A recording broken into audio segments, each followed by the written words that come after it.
Mesdames et messieurs, bonjour et bienvenue à ce nouveau numéro Bâtir de nouvelles villes. Nous sommes à l'INBTP, Institut national de bâtiments et travaux publics. Alors aujourd'hui, nous allons recevoir notre invité spécial, M. Junior Kono, chargé de communication du projet d'extension de la ville de Kinshasa. Bonjour M. Junior. Bonjour Madame la journaliste. En quoi consiste l'activité de ce jour? Merci pour la question. L'activité de ce jour consiste simplement à réaliser les travaux d'assemblage de la maquette du projet de la cité industrielle, un des projets développés dans les grands projets d'extension de la ville de Kinshasa. Pouvez-vous nous expliquer en quoi consiste une maquette? Oui, une maquette, c'est une représentation de ce que l'on veut faire. Et dans les cas échéants, dans les cas si précis, la maquette constitue ce que sera le projet de la cité industrielle qui d'ailleurs va se développer sur 7500 hectares ou dans les projets d'extension de la ville de Kinshasa dans la commune de Maluku. Les gens entendent parler de l'extension.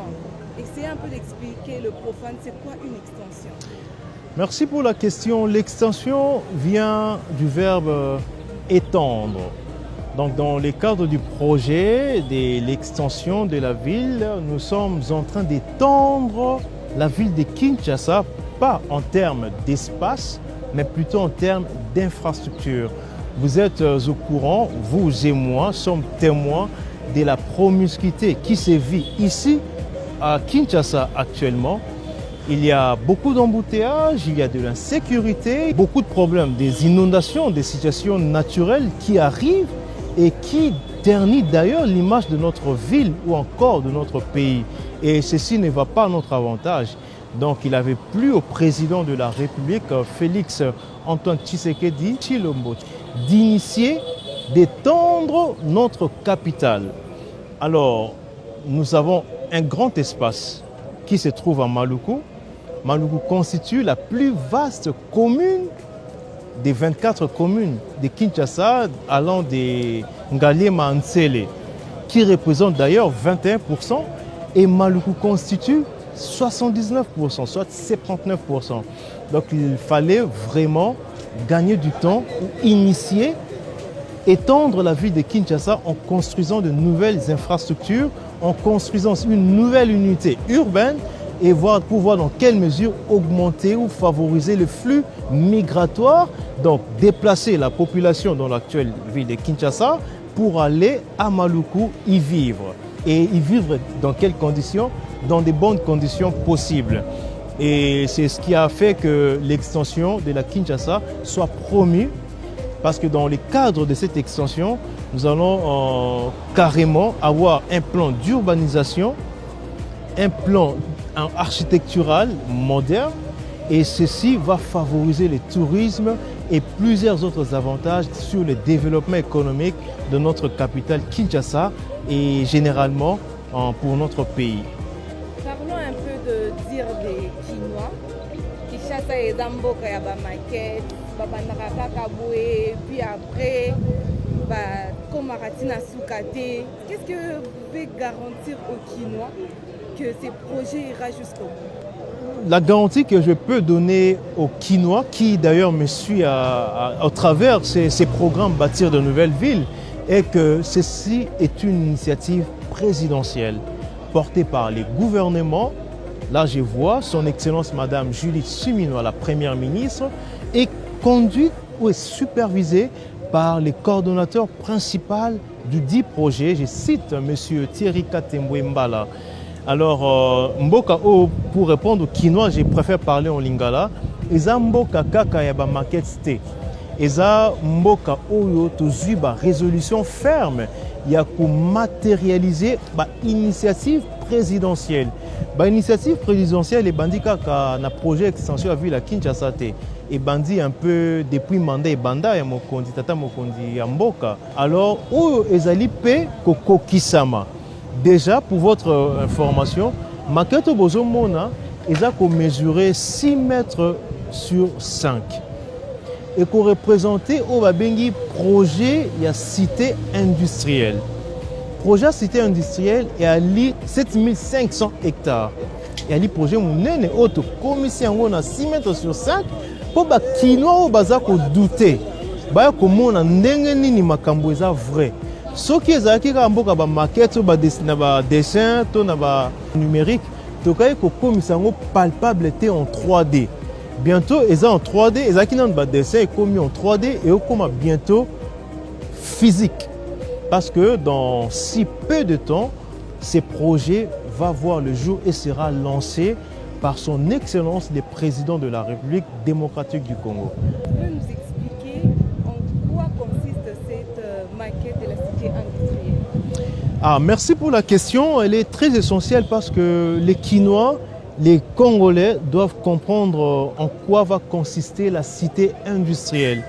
Alors je serai bilingue pour assurer une bonne compréhension de la population et des téléspectateurs et même de ceux qui nous suivent sur les réseaux sociaux. En fait, cité industrielle est un lit engumbato et teni oyo eza initié salemi pona kotonga ba industrie to pe ba entreprise. Alors, cité industrielle normalement dans mboka nyoso et favorise misala. Donc la cité industrielle d'abord va favoriser l'emploi. Ici en RDC de façon générale et à Kinshasa en particulier. Alors la cité industrielle que vous voyez représentée en 6 mètres sur 5 ici présent sera constituée des parcs industriels. Tout le monde na Ngumba Kinshasa à Kala, il y avait limité industriel. Et à Kinde Kuna tondo mona ba industrie ndenge mundele asalaka plan na ye ya ville ya Kinshasa. Alors na ville ya sika ya Kinshasa où ezali ko se développer na Maluku, to ali komona cité industrielle et kozana ba parc industriel et 8 parcs notamment et c'est pris en compte les besoins des Kinois. Quels sont les besoins des Kinois? Vous avez remarqué qu'il y a une surpopulation. Il y a tellement de véhicules et pour la plupart des cas en mauvais état. Na kati ya cité industrielle tozana parc mo babengi parc automobile. Parc on est ko sunga pona ko assembler, ko monter, to pe ko fabriquer ba mituka a on a kati ya Kinshasa. Il y a un autre parc selon besoin ba Kinois, il y a un parc textile, wa to talipe ba mama. Donc désormais na kati ya Kinshasa, ba banda ko sala ba tissu le longue soteski ezalaki na tango kala. Totali pe besoin mususu banda ko tongama mingi na Ngumba Kinshasa et ali na parc tongama na cité industrielle to bengi parc des matériaux de construction et ko favoriser à ce que ba biloko ba tongaka ba matériaux de construction et kitatalo et ko ba kozala fabriquer a on a kati ya Ngumba Kinshasa. Il y a encore un autre parc, il y a ba recyclage de plusieurs matériels et que ça les on a quatre cités industrielles. Il y a un parc que moi j'apprécie bien, le parc électronique et des hautes technologies. Donc du coup, bah jeunes Kinois au balingara ko initier ba création, ba objet ya kitoko ba banda koza na capacité et au développer mais là on a quatre parcs électroniques et puis des hautes technologies. Il y a aussi un parc de fabrication des matériels électriques. Il y a aussi un parc carrément de bois. Toali Nanzete et Belé. D'ailleurs, dans le cadre du projet extension à ville à Kinshasa, il y aura une zone qu'on appelle la marina. Dans le cadre de la marina, et qu'on a laissé mingi pe sué na biso, pe angonde ben investisseurs basé kolanda ba otunga ba maison en bois. Donc il y aura un parc de fabrication où qui va développer le secteur du bois.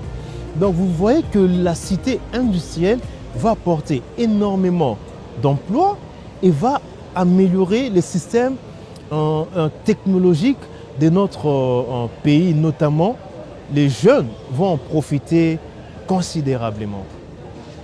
Donc c'est ça un peu, de façon résumée, c'est que ce qui nous attend dans les cadres de la cité industrielle que bientôt les Kinois vont découvrir. Vous pouvez nous dire quand est-ce que sera matérialisée cette cité industrielle? La cité industrielle sera matérialisée de façon imminente. Pourquoi je le dis ainsi? Parce que le projet sera lancé pour très bientôt.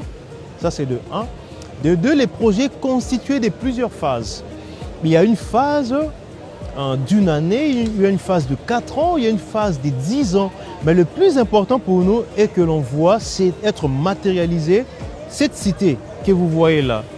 Alors, nous espérons déjà, au bout d'une année, voir les premières usines ici à Kinshasa. Parce que dans son ensemble, cette cité va être placée sur un espace de 7500 hectares. Et cette cité est constituée de près de 1500 usines qui seront construites. Alors déjà, l'année prochaine, donc dans un an, on se fixe un rendez-vous pour octobre 2026, vous faire voir comment est-ce que nous allons voir les premières usines ici à Kinshasa. Et je peux vous rassurer que ce sont des Congolais, des jeunes Congolais qui vont y travailler. Et le projet d'extension de la ville de Kinshasa a initié un programme qu'on appelle Kiamona Campus Lab, un programme ou une plateforme mise en place pour détecter la crème intellectuelle universitaire, notamment des futurs ingénieurs, des futurs architectes, des futurs urbanistes qui rejoignent les professionnels techniciens et construire ensemble la nouvelle ville. En fait, ces jeunes que vous voyez derrière nous sont en train de marquer l'histoire, ensemble avec des partenaires, des développeurs, et principalement pour ces cas, nous avons des Chinois, travaillent en synergie et ensemble, ils développent cette technologie en 3D. Vous allez certainement suivre avec nous, chers téléspectateurs, le long de cette émission, Madame la journaliste. Il faut présenter vraiment cette maquette en 3D de façon succincte pour que nos futurs habitants de cette ville puissent voir comment est-ce qu'ils peuvent faire confiance à cette main-d'œuvre qualifiée locale congolaise. Merci de nous avoir suivis. Nous vous fixons un rendez-vous au prochain numéro.